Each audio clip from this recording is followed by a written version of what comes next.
Hello everybody! Today I'm going to be recapping my 2019 reading and channel goals and seeing how well I did with them, and I'm going to be setting myself new goals for 2020. This is not going to contain any reading statistics.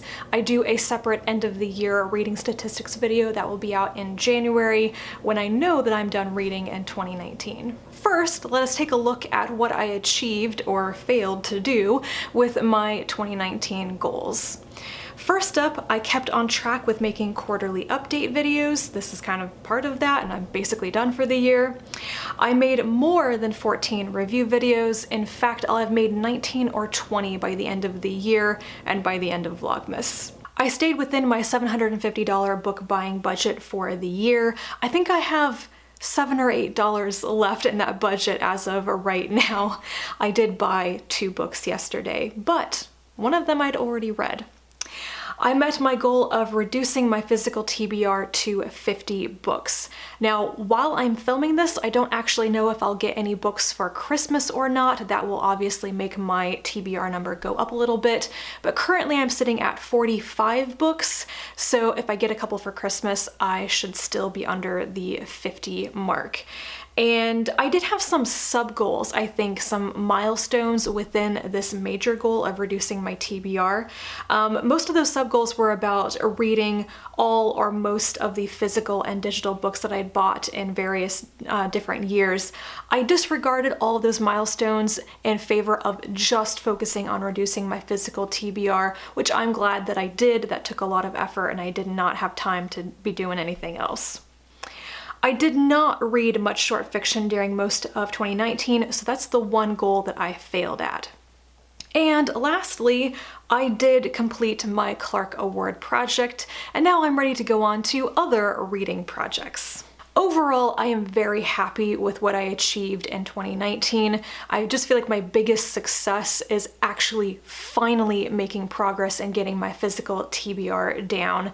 I had been trying for a couple of years before that, and it was the magical combination of reducing my spending, reducing the number of books I was acquiring, and focusing on reading what I owned. I had to do all of that at once to actually see that number going down, and I'm really pleased at my progress with that. I'm also really happy that I stayed within my book buying budget. To be honest, I thought that this would be far more challenging for me to achieve and that I wouldn't actually achieve it. But a thing I learned pretty much in the second half of the year is that the less I buy books, the less I feel the need to, if that makes sense. I kind of get out of the mindset of just, oh yeah, I want to read that thing, let me buy it. And instead, I automatically start thinking about, can I get this from the library? Can I wait and get it later? And stuff like that. And I'm very glad for that shift in my mindset. I think that going forward, it'll be easier for me to spend less and less on books. I'm never going to stop buying books. That's never going to happen.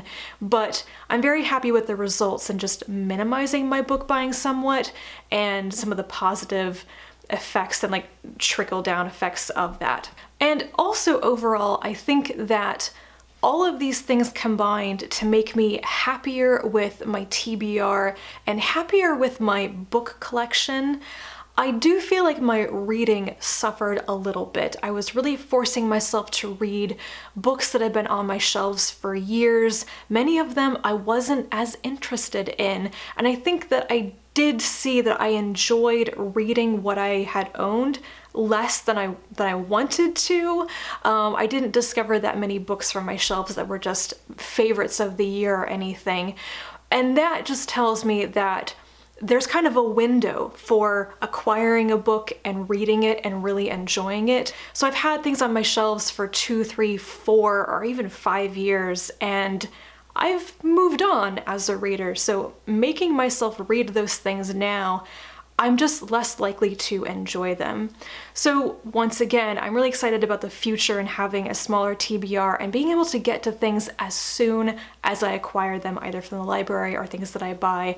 It's just a much happier state of affairs. Now moving on to my 2020 goals. I decided to make this even simpler than last year. I only have 3 goals, and no, none of them are about reading short fiction.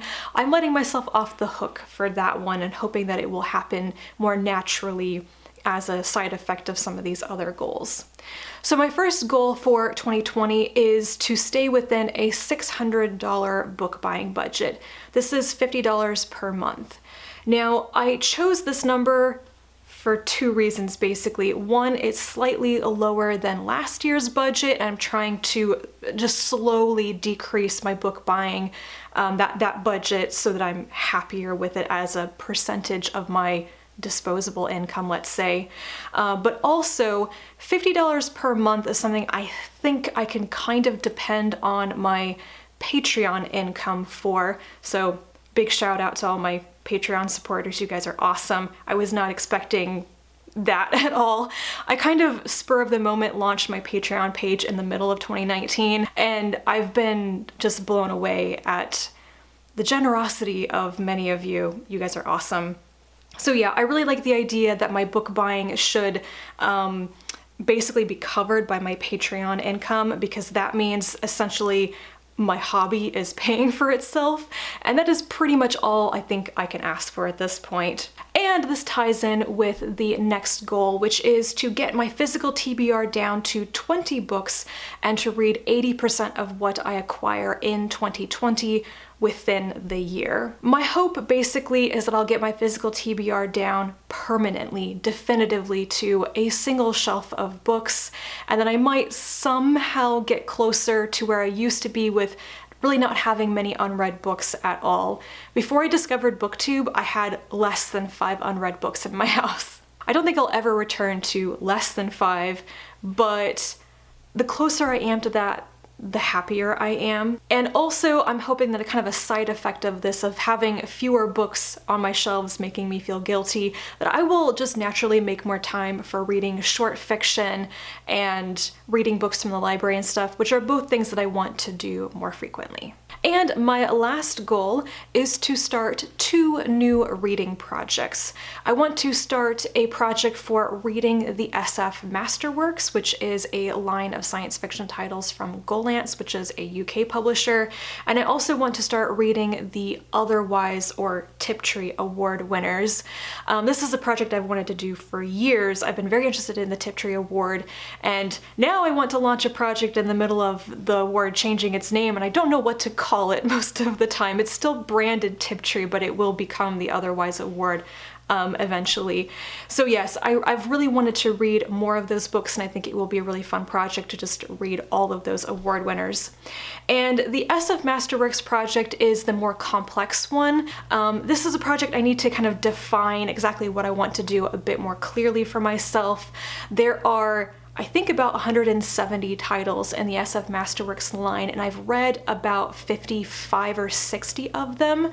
It's a bit hard to find a true definitive list of the SF Masterwork titles in print that are available today. So I have some research to do on that. And also, I already know that that line contains some specific titles and specific authors that I will not be reading. So I'm gonna make my own list of the ones that I actually plan on reading. So more on that one to come. I will obviously do kickoff videos for each of these projects. Notice this is not about finishing them, it's about starting them. I have noticed with my 2 previous reading projects to finish reading the Hugo and Nebula Award winners and to read all of the Arthur C. Clarke Award winners, that those projects actually took about 3 years to do, and I became much more stressed and unwilling to do them when I only gave myself like a year, specifically for the Clarke Award. So I'm just going to plan for 3 years and focus more on starting these and making it official and getting some of the books. So yeah, I think this will be a lot of fun. I really enjoy doing reading projects. I'm the kind of reader who has always set myself deadlines and goals and projects for my reading. Even when I was a kid, that's what I did. So I don't find it necessarily stressful or too strict to have these sorts of projects going on, especially if I can kind of make it a thing and make it a series. Making videos and reporting on my progress and such makes them a lot more exciting and makes me hold myself a bit more accountable to reading things in a timely fashion. So yes, I'm really looking forward to those, and I will hopefully start them around February. That's a good time to get some new reading projects started. January is just too busy with wrapping up the previous year. So that is it. Those are my 2019 goals and the results of them. Pretty good. I'm pretty happy with myself. And my 2020 goals, which are kind of different. I mean, kind of repetitive, but also new reading projects. I'm excited. So let me know if you have set any goals for yourself this year, or are you one of those people who just said, screw it, I'm gonna do whatever I want and didn't set goals, because I sometimes think about doing that. Maybe 2021. So yes, thank you guys so much for watching. I'll be back tomorrow with another video, and until then, happy reading. Bye.